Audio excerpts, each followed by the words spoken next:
हुकूमत और PTI में रब्ता। PTI रहनुमा असद कैसर और स्पीकर कौमी असम्बली अयाज सादिक में गुफ्तगू ज़राए के मुताबिक सियासी सूरत हाल पर तबादला ख्याल, मुज़ाकरात को बाज़ाब्ता तौर पर आगाज़ करने के हवाले से बातचीत। असद कैसर ने हुकूमत की मुज़ाकराती कमेटी के हवाले से तफसीलात बारे पूछा। मुज़ाकरात के लिए मुलाकात के हवाले से ताहाल किसी वक्त का तयन नहीं हो सका। PTI की जानिब से हुकूमत की मुज़ाकराती कमेटी के सामने चंद बड़े मुतालिबात रखे जाने का इम्कान। साहबजादा हामिद रजा का कहना है कि हुकूमत पहले भी कोई काबिल अमल चीज़ लेकर आती तो बात करने को तैयार थे, अब भी बात करने को तैयार हैं। शिबली फराज ने कहा, हमारी कमेटी हर एक से मुज़ाकरात के लिए तैयार है। हमने संजीदा और सीनियर लोगों पर मुश्तमिल मुज़ाकराती कमेटी तश्कील दी है। 24 नवंबर को हमारे लोग पर बेदर्दी से गोलियां चलाई गईं। हमारा एक और जख्मी कारकुन दम तोड़ गया।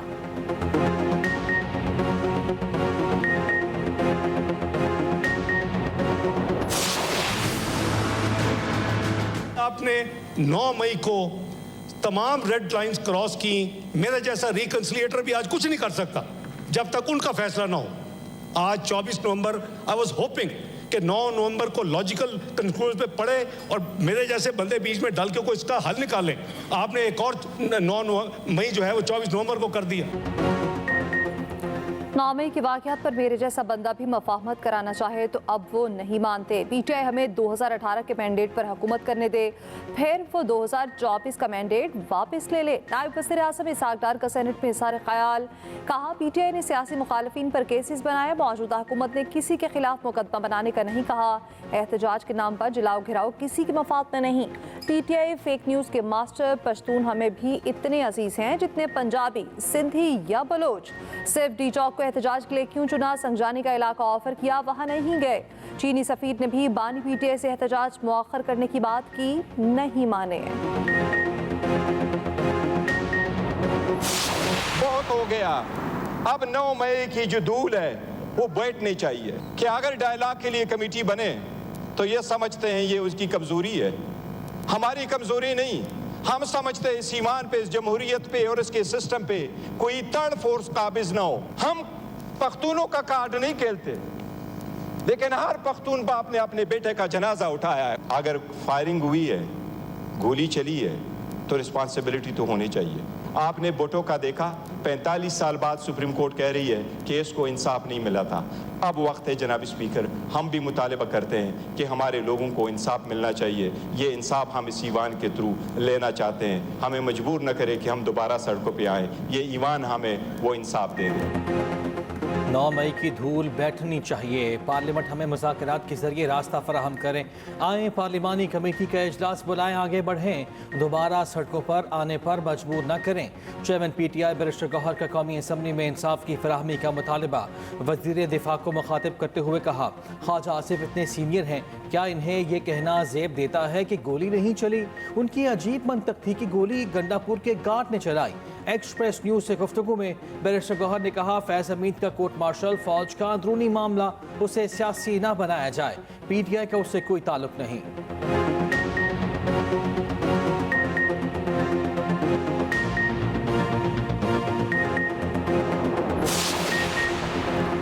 गवर्नेंस की बेहतरी के लिए माहिरीन की तैनाती। वज़ीर आज़म के दाराजाती इस्लाहात एजेंडे पर अमल दरामद शुरू।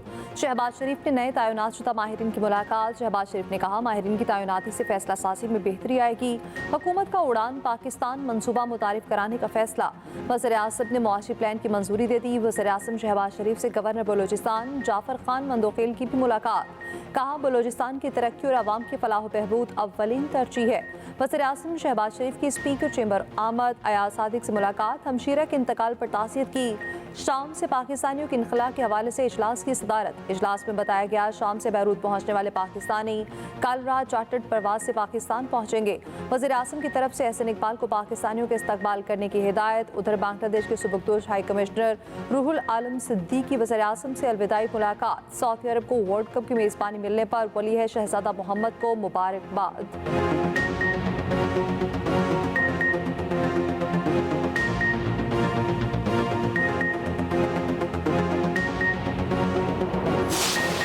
शिमाली वज़ीरिस्तान में 2 कार्रवाइयों के दौरान 7 खवारिज हलाक। आगे SPR के मुताबिक शदीद फायरिंग के तबादले में पाक फौज का लांस नाइक शहीद लांस नाइक मोहम्मद अमीन की उम्र 34 बरस और फैसलाबाद का रिहायशी था।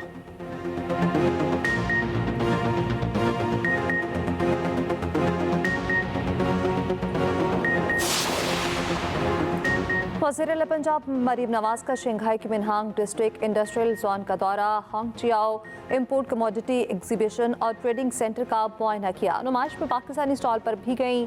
मरीम नवाज का ई कॉमर्स में गहरी दिलचस्पी का इज़हार। वज़ीर-ए-आला पंजाब की कम्युनिस्ट पार्टी ऑफ चाइना के म्यूजियम का भी दौरा, चीन की तारीख और इनकलाब की बसरी तारीख को सराहा। मरीम नवाज ने म्यूजियम में रखी किताब में तासुरात भी दर्ज किए।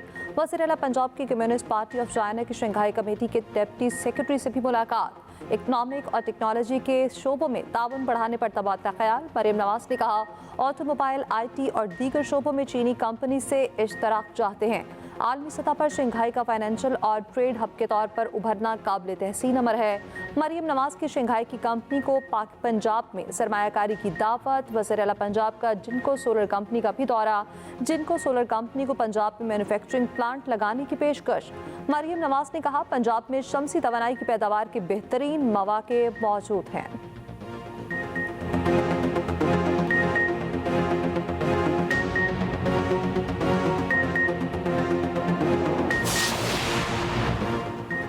चैंपियंस ट्रॉफी के शेड्यूल का इंतजार लंबा हो गया। चंद दिनों में ऐलान मुतवक्के। मामले के हतमी हल के लिए मुज़ाकरात ताहाल जारी। पाकिस्तान के हाइब्रिड मॉडल पर इत्तफाक के बावजूद कई मामलात पर डेडलॉक मौजूद। PCB हुकाम अब भी दुबई में ही मौजूद हैं। भारतीय मीडिया के मुताबिक BCCI सेमीफाइनल्स और फाइनल हर सूरत अपने मुल्क में कराने के मौक़िफ़ पर कायम।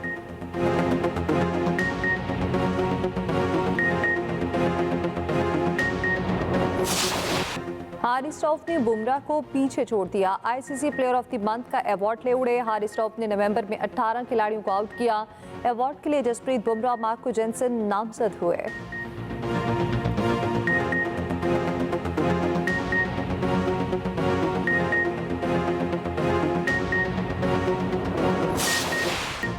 सऊदी अरब को फीफा वर्ल्ड कप 2034 की मेज़बानी मिल गई। 2030 का फीफा वर्ल्ड कप 3 बरे-आज़मों और 6 ममालिक में मुनक़्क़िद किया जाएगा।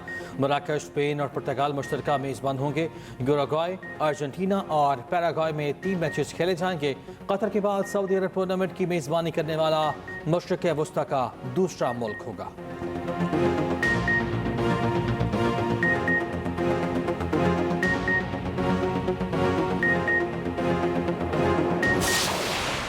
मेरे भाई को मुश्किल लाना लग रही, अच्छा इंसान है सर। मेरे भाई को मुश्किल लाना लग रही, अच्छा इंसान है। चेयरमैन PTI बैरिस्टर गौहर और सेंटर फैसल वाडा की पार्लियामेंट की राहदारी पे मुलाकात। फैसल वाडा ने कहा, मेरे भाई को मुश्किल पे ना डाला करें, ये अच्छे इंसान हैं।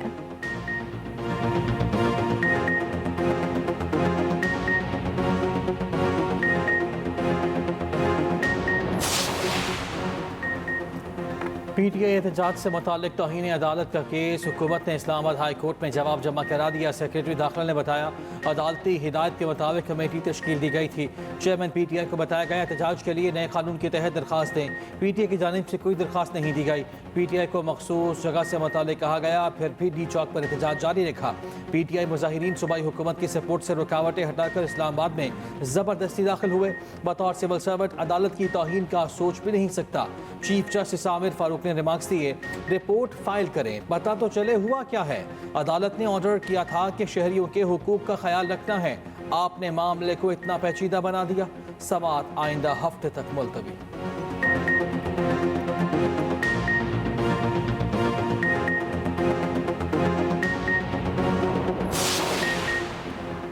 अली अमीन गंडापुर के गार्ड्स ने खुद अपने बंदे मारे। उनका मलबा पुलिस और रेंजर्स पर डाला जा रहा है। वज़ीर दिफा ख्वाजा आसिफ अपनी बात पर कायम।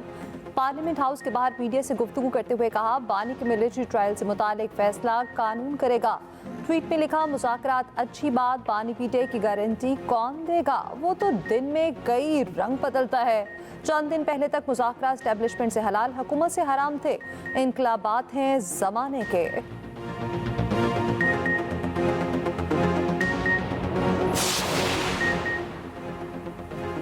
कानून हर किसी को फ़ोन टैपिंग की इजाज़त नहीं देता। फ़ोन टैपिंग के लिए इजाज़त सिर्फ जज दे सकता है। क्या किसी जज को उस मकसद के लिए नोटिफाई किया गया? आईनी बेंच में फ़ोन टैपिंग केस की समाअत के दौरान जस्टिस मोहम्मद अली माजहर के रिमार्क्स। एडिशनल अटॉर्नी जनरल ने कहा, जज की नामजदगी से मुतालिक मुझे इल्म नहीं। जस्टिस जवाल खान मंदोखेल ने रिमार्क्स दिए, फ़ोन टैपिंग का कानून मुबहम है।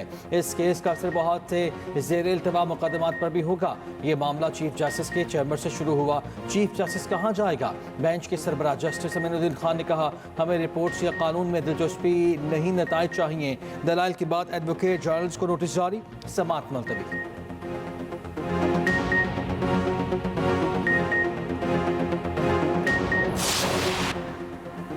इंटरनेट पर साल 2024 में पाकिस्तानी क्या क्या ढूंढते रहे, गूगल ने सारा कच्चा चट्टा खोल दिया। क्रिकेट टॉप ट्रेंड रहा, शख्सियात और खानों की भी खोज लगाई गई। तफसील देखिए इसी बुलेटिन में।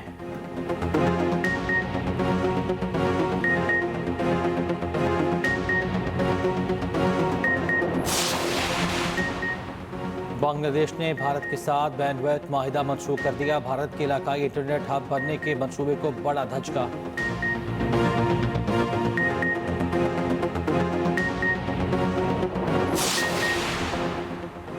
शाम में बशारुल असद हुकूमत का खात्मा अमरीका, इसराइल और शाम के पड़ोसी मुल्क का मंसूबा था। सबूत मौजूद हैं। ईरानी सुप्रीम लीडर आयतुल्ला खामनाई का कहना है, असद हुकूमत को सितंबर से खबरदार कर रहे थे। शामी हुकूमत ने दुश्मन को नज़रअंदाज किया। उधर इसराइल के शाम पर 48 घंटों के दौरान 500 हमले। शामी फौज के तमाम बर्री, बहरी और फ़ज़ाई असासे तबाह करने का दावा। रूसी नायब वज़ीर ख़ारजा का कहना है, बशारुल असद को इंतहाई महफूज तरीके से रूस मुंतकिल किया गया। दमिश्क पे मामूलात ज़िंदगी बहाल। बशारुल असद हुकूमत खात्मे पर अवाम का जश्न, आतिशबाजी।